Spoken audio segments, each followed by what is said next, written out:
السلام علیکم ورحمۃ اللہ وبرکاتہ۔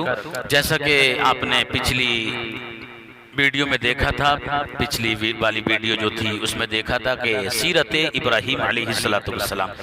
آئیے اب سنتے ہیں کہ قربانی کس طریقے سے اور کن کن لوگوں پر واجب ہے اور اس کا گوشت کن کن لوگوں میں ہمیں تقسیم کرنا چاہیے۔ وقت کو ضائع نہ کرتے ہوئے ضروری مسائل سنیے، اور انشاءاللہ تبارک و تعالی ہمیں امید ہے کہ آپ کو یہ بات ہماری اچھی لگے گی۔ اگر اچھی لگے تو برائے کرم ہمیں دعاؤں سے نوازیے۔ اللہ تبارک و تعالی ہم کو عمل کرنے کی توفیق عطا فرمائے۔ آئیے سنتے ہیں ضروری مسائل۔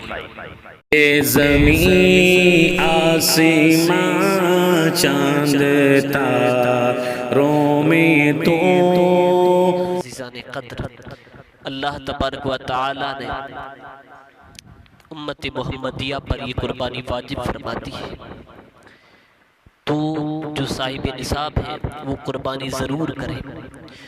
جو لوگ قربانی سے درے کرتے ہیں، جن پر واجب ہے اور نہیں کرتے ہیں، ان کے بارے میں حضرت عمر فاروق رضی اللہ تعالیٰ عنہ سے مروی ہے کہ آپ نے ارشاد فرمایا کہ جو شخص جو ہے قربانی جس پر واجب ہے اور قربانی نہیں کرتا ہے، وہ ہماری عیدگاہ کے قریب تر نہ ہے۔ اللہ اکبر۔ تو عزیزان محترم، جن حضرات پر قربانی واجب ہے وہ قربانی ضرور کریں۔ جن کو اللہ تبارک و تعالی نے مال عطا فرمایا ہے، جن حضرات پر صدقہ فطر واجب ہے، انہی حضرات پر قربانی بھی واجب ہے۔ اور قربانی مقیم مسلمان مرد و عورت پر جو ہے واجب ہے، تو انہیں چاہیے کہ جو اپنا اتنا مال رکھتے ہیں 200 درہم کے برابر، یعنی اس وقت کے حساب سے جن حضرات کے پاس 30-32 ہزار روپے کا مال موجود ہو، تو انہیں چاہیے کہ وہ اللہ کی راہ میں قربانی کریں۔ اور قربانی یہ اپنے مال کو اللہ کی راہ میں قربان کرنا ہے، یہ اللہ تبارک و تعالیٰ کی محبت میں اپنے مال کو خرچ کرنا ہے، خلوص کے ساتھ، نیک دلی کے ساتھ، صاف دل کے ساتھ قربانی کریں۔ دل کے اندر کجی، بخل اور جو ہے کجی کر کے یہ اگر مال اللہ کی راہ میں خرچ کریں گے تو یہ قبول نہیں ہونا ہے۔ حدیث کریمہ کا مفہوم ہے، آپ صلی اللہ علیہ وسلم نے ارشاد فرمایا، قربانی کرو خوش دلی کے ساتھ، اور قربانی کرتے وقت جس جانور کی قربانی کرو اس جانور کو خود دیکھو تو دل خوش ہو جائے، یعنی لاغر، کمزور اور جو ہے بوڑھا جانور نہ ہو، بلکہ انسان دیکھے تو اسے خوش ہو جائے، تو ایسے جانور کی قربانی کرنی چاہیے۔ اور یہی جانور کل پل صراط پر ہماری سواریاں ہوگی، اور صحابہ کرام رضوان اللہ تعالیٰ علیہم اجمعین نے عرض کیا، یا رسول اللہ، اس کے جانور کے ہر بال کے برابر ہمیں ثواب ملے گا، جن جانوروں پر اون ہے اس کے برابر بھی ہمیں ثواب ملے گا؟ آپ صلی اللہ علیہ وسلم نے ارشاد فرمایا، ہاں، اون کے ہر بال کے برابر بھی تمہیں ثواب ملے گا۔ سبحان اللہ۔ تو ہمیں چاہیے کہ ہم خوش دلی کے ساتھ قربانی کریں، اور ہر صاحب نصاب اپنی قربانی ضرور کریں۔ اب بعض حضرات کا یہ ماحول دیکھا گیا ہے اور یہ حالات دیکھتے ہیں، قربانی واجب ہوتی ہے خود پر اور اپنے چھوٹے نابالغ بچوں کے نام لے کر ان کے نام پر قربانی کرواتے ہیں۔ تو ایسے حضرات آگاہ ہو جائیں، قربانی جو ہے آپ پر واجب ہے، آپ اپنے نابالغ بچے کی طرف سے کر رہے ہو، لیکن یہ اچھا طریقہ کرنا بھی چاہیے، لیکن آپ اپنا واجب ترک کر کے اور یہ جو خالی نابالغ بچوں کے نام پہ کرواتے تو یہ واجب تمہارا ادا نہیں ہوگا، تمہارے ذمہ باقی رہے گا۔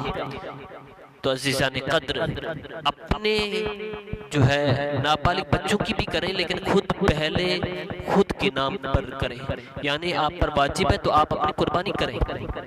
اور بعض حضرات کا یہ ماحول بھی دیکھا گیا ہے، آج کے دور کے اندر ہر عورت پر قربانی واجب ہے۔ کیوں کہ وہ اتنی سونا اور چاندی ضرور گھر کے اندر رکھتی ہے جو صاحب نصاب کہلائے، یعنی 1 تولہ سونا ہے، کچھ معال ہے آپ کے پاس، اور کچھ جو ہے آپ کے پاس زیورات ہیں چاندی کے ہیں، تو جو ہے 7 تولہ جو 7.5 تولہ سونا نہیں ہوتا ہے، تو 1 تولہ اگر سونا ہے باقی چاندی کے زیورات ہیں تو سب کو اکٹھا کرنے سے جو ہے اتنا مال بن سکتا ہے کہ 52 تولہ چاندی خرید سکتے ہیں، تو اس پر بھی واجب ہے قربانی جو ہے۔ تو اس کا حساب کیسے لگائیں گے؟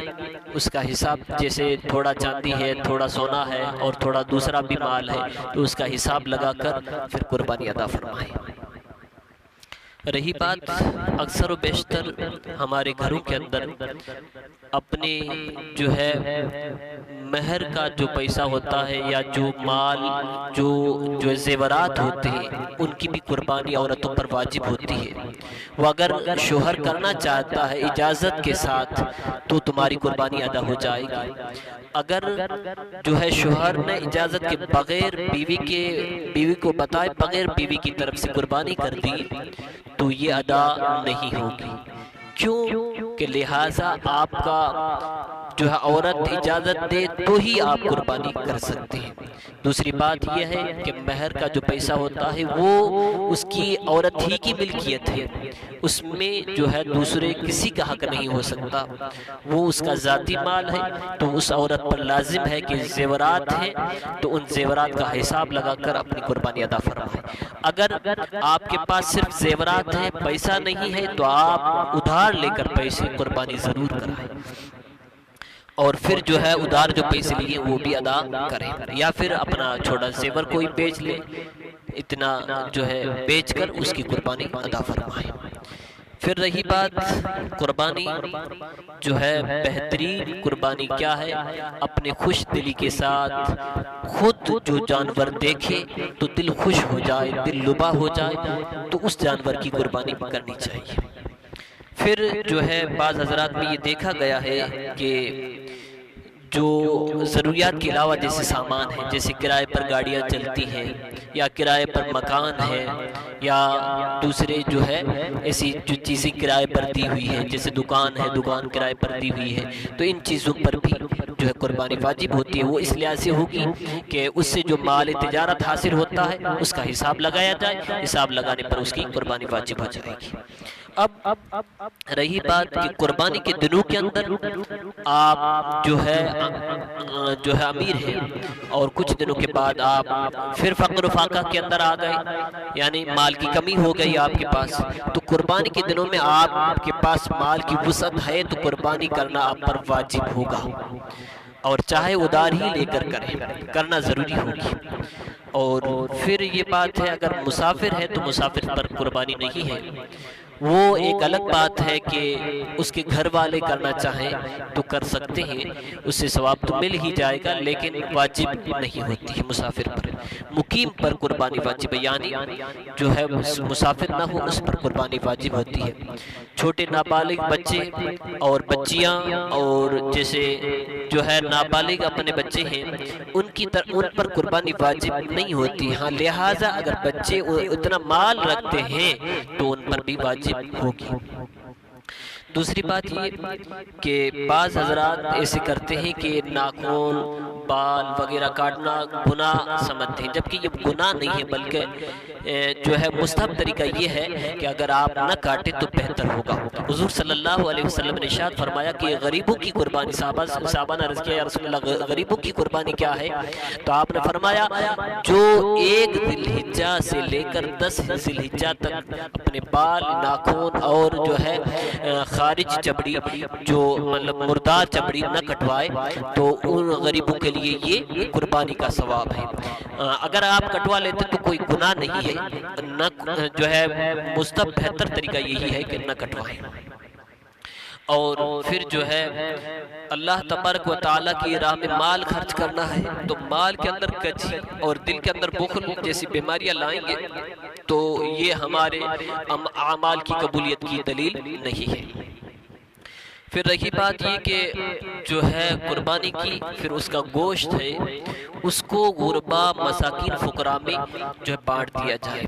بعض حضرات کیا کرتے ہیں کہ اپنے رشتہ داروں کو بلا کر ایک دعوت کر لیتے ہیں، پھر جو ہے وہ سارے اکٹھا ہو کر دعوت ہو جاتی ہے سب کی، تو یہ بھی ٹھیک ہے لیکن بہتر طریقہ نہیں ہے۔ بہتر یہ ہے کہ جو گوشت جو ہے 3 حصے کیے جائیں، اس میں ایک خود کے لیے ہو، ایک پڑوسیوں کے لیے ہو اور پڑوسیوں کے لیے اور رشتہ داروں کے لیے ہو، اور تیسرا جو ہے وہ حصہ غربا مساکین فقراء تک پہنچایا جائے۔ یہ طریقہ بہترین اور سب سے اچھا طریقہ ہے، تو اس طریقے کو اختیار کیا جائے۔ اور قربانی یہ یاد حضرت ابراہیم علیہ نبینا علیہ الصلوۃ والتسلیم ہے، اسے ہمیں نہیں بھولنا چاہیے۔ عزیزان قدر، یہ اللہ تبارک و تعالیٰ نے ہم پر واجب فرمائی ہے، یہ ایک عبادت ہے جو ہم اپنی جو ہے خوش دلی کے ساتھ بڑا دل کر کے اپنے مال کو اللہ کی راہ میں خرچ کریں۔ جو اللہ کی راہ میں جو مال خرچ ہوتا ہے وہ کبھی کم نہیں ہوتا، بلکہ وہ مال اللہ کی راہ میں جو خرچ کیا ہوا مال ہے وہ بڑھتا ہی رہتا ہے۔ باقی قربانی کے ضروری مسائل بہت ہیں، جو ہے ہم علماء کرام سے رابطہ کریں اور رابطہ کر کے مسائل کو ضرور سیکھیں۔ اور قربانی کے ایام ہیں تو ایام قربانی کے اندر جو ہے بہترین جو ہے قربانی کے مسائل جو ضروری مسائل ہیں ان کو ضرور سیکھیں، علماء سے رابطہ کریں اور اچھی معلومات حاصل کریں۔ اور پھر جو ہے جو ہم قربانی کرتے ہیں، لیکن گھر کے اندر ہم 7 بھائی ہیں، 7 بھائی ایک جو بکرا خریدا اور قربانی کر دی 7 بھائیوں نے مل کر، تو ایک کی بھی قربانی ادا نہیں ہوگی، لہذا ایسی حرکتوں سے بچیں۔ آپ 7 بھائی ہیں، 4 بھائی ہیں، 2 بھائی ہیں، جس پر واجب ہو وہی قربانی ادا کریں، اور جن پر واجب نہیں ہے آپ نے اپنے گھر میں لا کر ایک بکرا ذبح کر دیا، قربانی سمجھ لی، یہ تو آپ کا خیال ہے، صرف شریعت کا حکم یہ نہیں ہے پیارو۔ جو ہے قربانی صرف گوشت کھانے کا نام نہیں ہے، بلکہ جو ہے غربا اور مساکین اور یتامہ کو کھلانے کا نام ہے۔ یہ ان کے گھروں تک پہنچاؤ جن کے گھروں میں جو ہے سالوں سال تک جو ہے کبھی جو ہے بہترین خوراک دیکھنے کو نہیں ملتی ہے، ترستے ہیں وہ لوگ، تو ان تک پہنچائیں گوشت۔ اور پھر جو ہے یہ طریقہ بالکل غلط ہے سراسر، جو 4 بھائی 2 بھائی اکٹھے ہو کر ایک بکرا لا کر ذبح کر دیا، تو خود کی کھانے کی غرض سے ہو چاہے کسی بھی غرض سے ہو، تو یہ قربانی ادا نہیں ہوگی۔ جس پر واجب ہو وہ ضرور قربانی ادا کرے۔ قربانی کے دنوں کے اندر قربانی کے نام سے جو ہے مال فدیہ کر دینا یا جو ہے دوسری جگہ دے دینا، یہ پیسے دے دینا، تو قربانی کے بعد یا پہلے، تو اس سے قربانی ادا نہیں ہوگی۔ قربانی کے دنوں میں جو ہے ذبح کرنا ضروری ہوتا ہے، خون بہانا ضروری ہوتا ہے، اس کے بغیر قربانی ادا نہیں ہوگی۔ اس سے بھی اور بھی بہت ضروری مسائل ہیں جو ہم علماء کرام کا رابطہ کریں اور مسائل سیکھیں، اور پھر جو ہے علم دین کی دل کے اندر خواہش بڑھائیں، اپنے دلوں کے اندر محبت رسول، انبیاء کی محبت، اولیاء اعظام کی جو ہے یادوں کو تازہ رکھیں۔ اللہ تبارک و تعالیٰ نے یہ ہمیں، پھر اللہ تبارک و تعالیٰ نے یہ قربانی کے ایام عطا فرمائے، تو ان ایام کے اندر ہم اپنی خوش دلی کے ساتھ غربا مساکین یتامہ کا خیال رکھیں، اور ان تک جو ہے ہم اپنا جو ہے صدقہ اللہ تبارک و تعالیٰ نے ہمیں جو مال عطا فرمایا اس تک ان تک پہنچانے کی کوشش کریں۔ اور پھر جو ہے ہمارے جو غربا ہیں جو نئے کپڑے نہیں پہن سکتے، جو اپنے بچوں کو اچھا بہترین کھانا نہیں کھلا سکتے، ان حضرات کو اکٹھا کریں ہم، اور اپنی جو ہے اپنی خوشی کے ساتھ ان کو بھی شامل کریں۔ یہ نہ ہو کہ ہمارے بچے تو عیاشیوں میں مصروف ہیں اور ہم جو ہے عیاشیوں میں لگے ہوئے ہیں، اور ہمارے جو پڑوسی ہیں وہ غربت کے مارے پھر رہے ہیں، در در کی ٹھوکریں کھا رہے ہیں۔ تو ایسا نہ ہو عزیزو، ہمارا بھی حق بنتا ہے کہ غربا مساکین یتامہ کثیرہ، اور ضرورت مند لوگوں کو جا جا کر ان کے گھروں تک ضروری سامان مہیا کرائیں۔ میں اپنی بات کو یہیں جو ہے اختتام کی طرف لے جا رکھا ہوں۔ سامعین جو چینل کی طرف اس چینل کو دیکھ رہے ہیں وہ سبسکرائب بھی کریں، اور اس جو ہے دینی معلومات کو آگے بھی پھیلائیں، تاکہ اللہ تبارک و تعالی ہم سبوں کو دین حاصل کرنے، سننے اور عمل کرنے کی توفیق و رفیق عطا فرمائے۔ وآخر دعوانا ان الحمدللہ رب العالمین، استغفر اللہ ربی من کل ذنب واتوب الیہ۔ السلام علیکم۔